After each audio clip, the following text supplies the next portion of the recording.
काँग्रेस त्यांच्या बरोबर नाही, शरद पवार साहेब त्यांच्या बरोबर नाही. आता एक तर एमआयएम बरोबर युती करणे किंवा स्वबळावर लढणे हा एकमेव पर्याय त्यांच्याकडे आहे.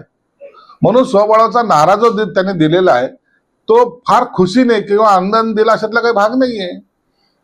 हे दोन्ही पक्ष जर त्यांच्या बरोबर नसतील तर त्यांना स्वबळावरच लढावं लागेल आणि स्वबळावर लढायला त्यांच्याकडे त्यांच्या कार्यकर्त्याची मानसिकता सुद्धा नाही. आता महाविकास आघाडी संपली, डिझॉल्व्ह झालेलीच आहे. तुम्ही त्या सर्व नेत्यांची स्टेटमेंट पहा. हे आम्ही म्हणत नाहीये, काँग्रेसचं स्टेटमेंट बघा. गेल्या 2 महिन्यामधला त्यांचा असलेला रोष त्यांनी वारंवार व्यक्त केलेला आहे. शरद पवार साहेब हे कीप ममच्या भूमिकेत आहेत.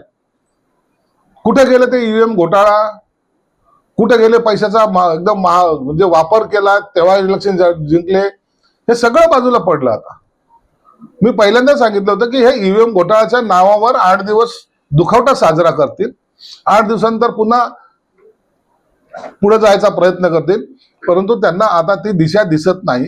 दिशा न दिसल्यामुळं त्यांच्या भांबवलेल्या अवस्थेला ते स्वतः कारणीभूत आहेत आणि म्हणून आता अकेला चलोरेच्या भूमिकेत त्यांना राहावं लागेल एवढं मात्र निश्चित. देवेंद्र फडणवीस म्हणतायत उद्धव ठाकरे त्यांना शत्रू नाहीत आणि राजकारणात काही होऊ शकते. इकडे हे सगळं तुम्ही संपलेलं दाखवताय त्यांचं आणि दुसरीकडे देवेंद्र फडणवीस मात्र वेगळे स्टेटमेंट. देवेंद्र फडणवीस काय, आम्ही पण म्हणतो राजकारणात कोणी कोणाचा शत्रू नसतो. आम्ही कुणाला शत्रू मानत नाहीत, शत्रू ते लोक मानतायत. सत्ता आलं तर बर्फाच्या लादीवर झोपून त्यांची कस्टडी घेऊ असे म्हणणारे कुठे गेले.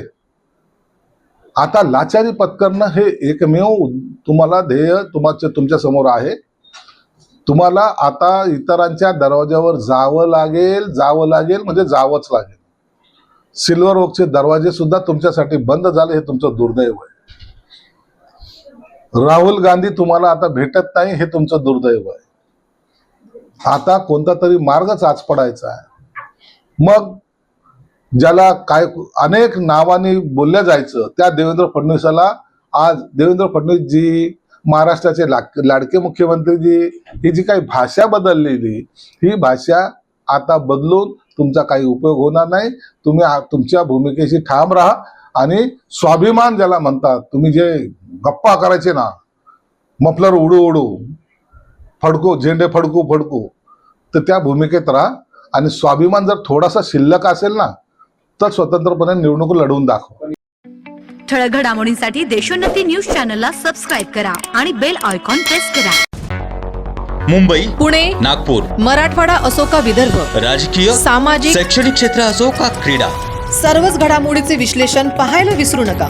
फक्त देशोन्नती न्यूजवर.